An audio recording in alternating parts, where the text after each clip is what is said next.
નમસ્તે મિત્રો. 16થી લઈને 25 વર્ષના લોકો તૈયાર થઈ જાઓ અને જોઈ આવો ગુજરાતી ફિલ્મ મિસ્રી. જે ફિલ્મ પ્રેમને જોવાનો તમારો દ્રષ્ટિકોણ બદલાવી આપશે. આ ફિલ્મને હું એક જેન્ઝી લવ સ્ટોરી પણ કહીશ, પણ એનો મતલબ એ નથી કે ટીકુ તલસાણીયા સરની ઉંમરના લોકોને આ ફિલ્મ નહીં ગમે.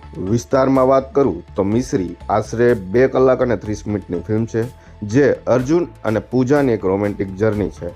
ફિલ્મને એક લાઇનમાં કહેવું હોય તો ટ્રેલર ગમ્યું હતું તો ફિલ્મ અવશ્ય ગમશે. જો ફિલ્મની સ્ટાર્ટિંગની 10 મિનિટમાં તમે કનેક્ટ થઈ જશો તો ફિલ્મમાં મજા આવશે, પણ જો કનેક્ટ ન થયા તો બોરિંગ લાગવાની શક્યતાઓ ખરી.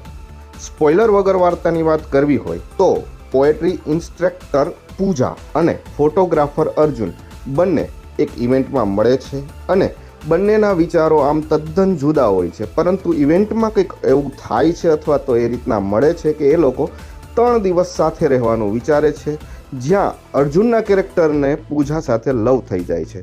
હવે પૂજાને લવ થાય છે કે નહીં, અથવા તો શું થાય છે કે પૂજા અને અર્જુન વચ્ચે, શા માટે પૂજા અને અર્જુન મળે છે કે મળી નથી શકતા, આ બધું જોવું હોય તો આપણે જોવી પડશે ફિલ્મ મિસ્રી.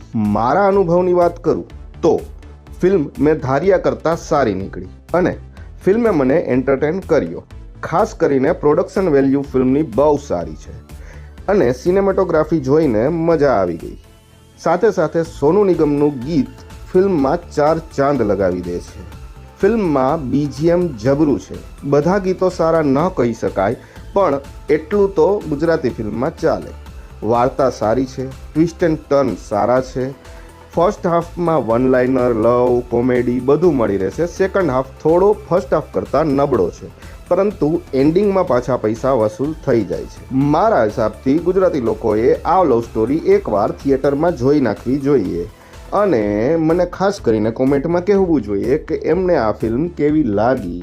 અને આ ફિલ્મ કદાચ ન જોવી હોય તો મારા વિડીયોને લાઈક કરો અને મારા વિડીયો જોવા આવતા રહેજો ચાલતા ચાલતા. જય હિન્દ, વંદે માતરમ.